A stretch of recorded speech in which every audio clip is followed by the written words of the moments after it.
Good morning again. I'm going to continue reading the next 4 sections of my treatise called Thus Spake Christopher. It's my work or treatise on non-duality in theory and practice. So let me see if I can share my screen and we'll begin.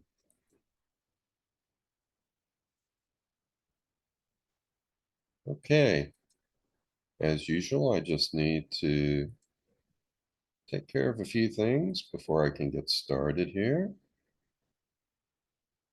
And we're ready to go. Let me get up to the top. All right, www.docbenton.com. If you go down to the best of Doc Benton, we have Thus Spake Christopher here. As usual, you can download the entire PDF document.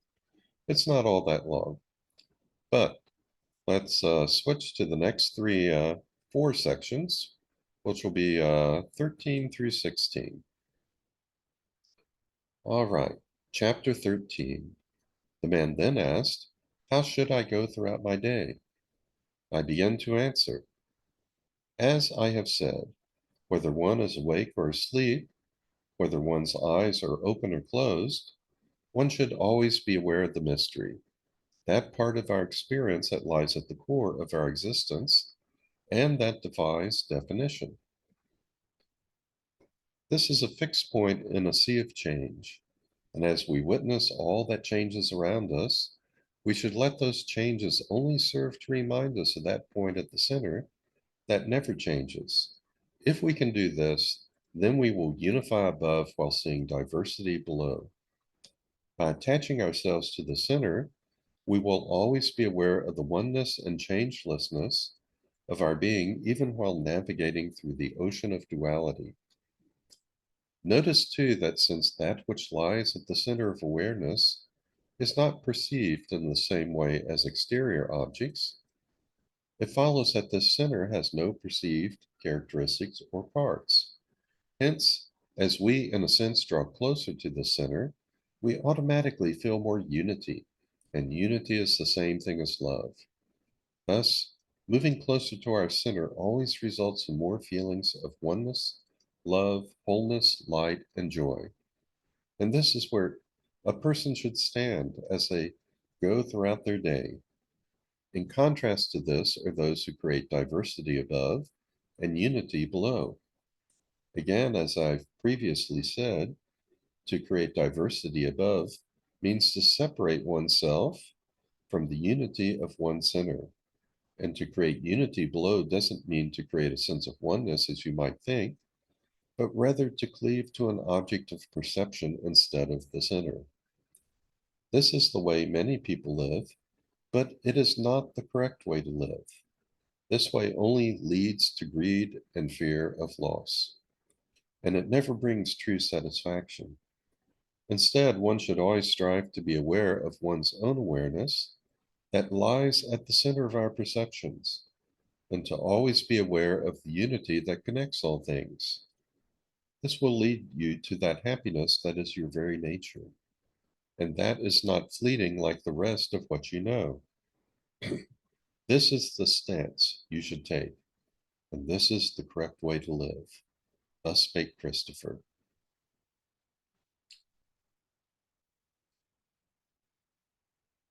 Chapter 14. The man then asked, "What is the foundation of all mysticism?"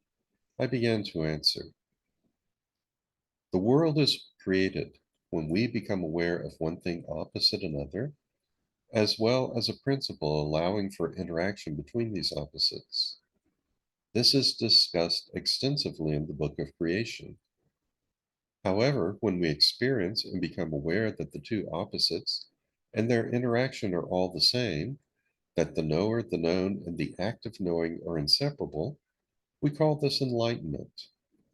And to be constantly aware of this unity and enlightenment is the proper way to live. In fact, we could say that the only purpose for our perceptions of change and diversity is so that we become more consciously aware of that which never changes. Hence, when you look upon the world, focus not on that which changes, but on that which never changes.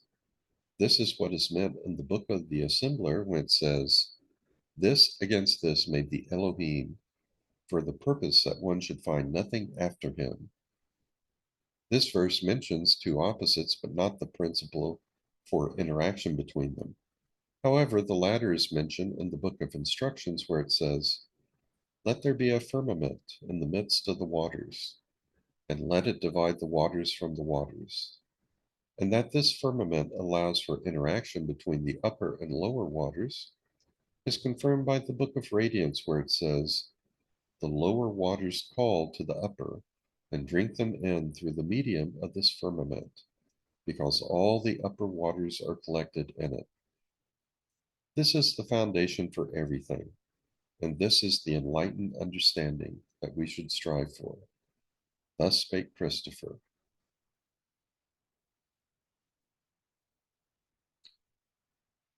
Chapter 15.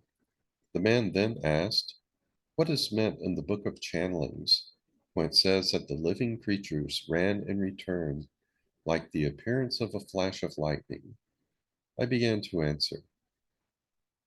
In Hebrew, the living creatures are called Hayot, which is spelled Het Yud Vav Tav. However, this also sounds in Hebrew like two separate words, Chai, Het Yud, which means living or live, and Ot, Aleph Vav Tav, which means signs. Hence, we can think of the living creatures or Chayot as signs of life, and in modern medicine we associate signs of life with brainwave activity. Thus, think of the Chayot as those bundles of brainwave activity that bring our world into existence. Also, we often think in terms of our attention running toward these bundled perceptions and then returning back to primal awareness.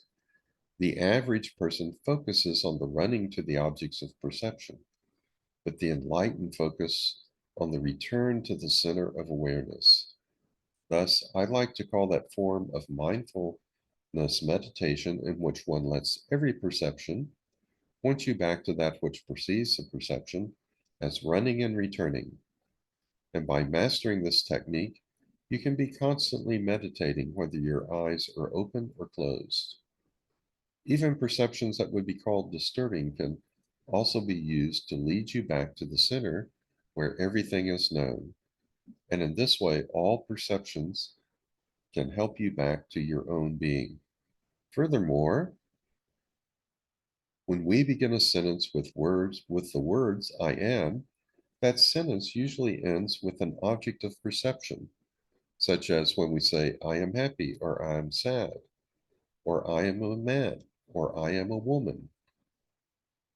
This is the common experience when we focus on our attention running toward an object.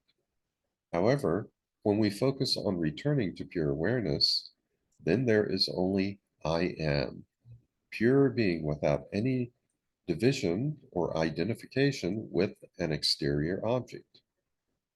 Additionally, we may sometimes seem to oscillate back and forth between perceptions and pure being, back and forth between diversity and oneness.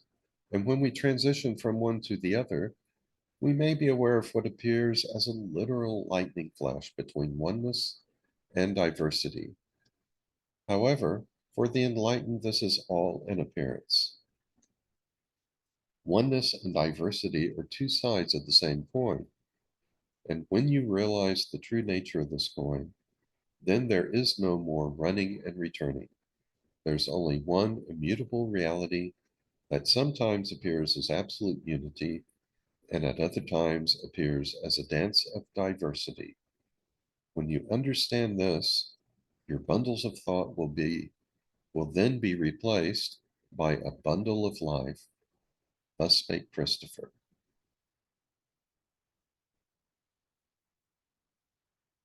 Chapter 16. The man then asked, "Is enlightenment the end of our journey?" I began to answer, "No. As discussed previously, so-called enlightenment is only the end of the first phase of our journey. It is a moment of illumination like the full moon, but it is only the beginning of phase two. The second part of our journey involves an assimilation and a fixing of the wisdom we have gained from the Enlightenment experience and of the understanding we have gained from a correct verbal explanation of that experience.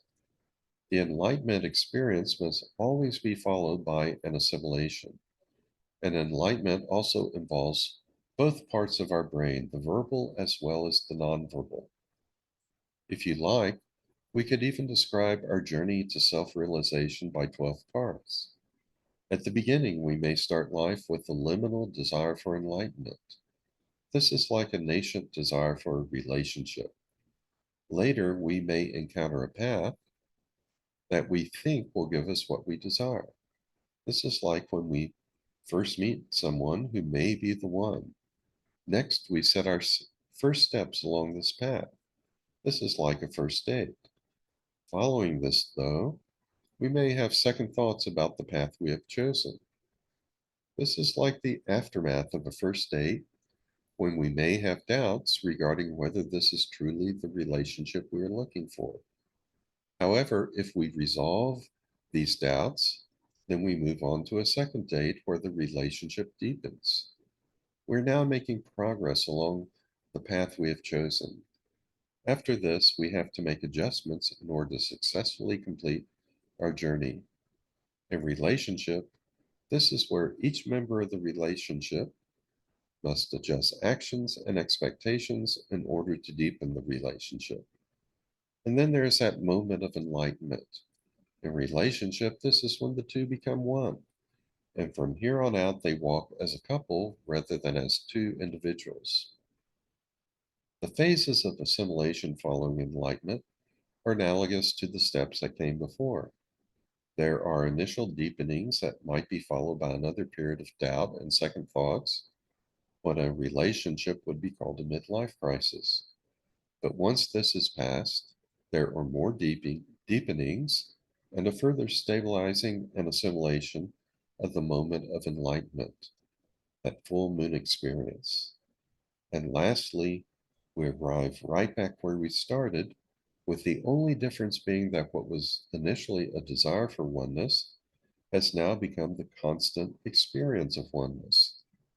Either way, though, whether enlightened or not, the end of one cycle becomes just the beginning of a new cycle, as we once again reach for joy, wisdom, and creativity. Thus spake Christopher. Okay, that is the end of today's 4 sections, so let me stop sharing.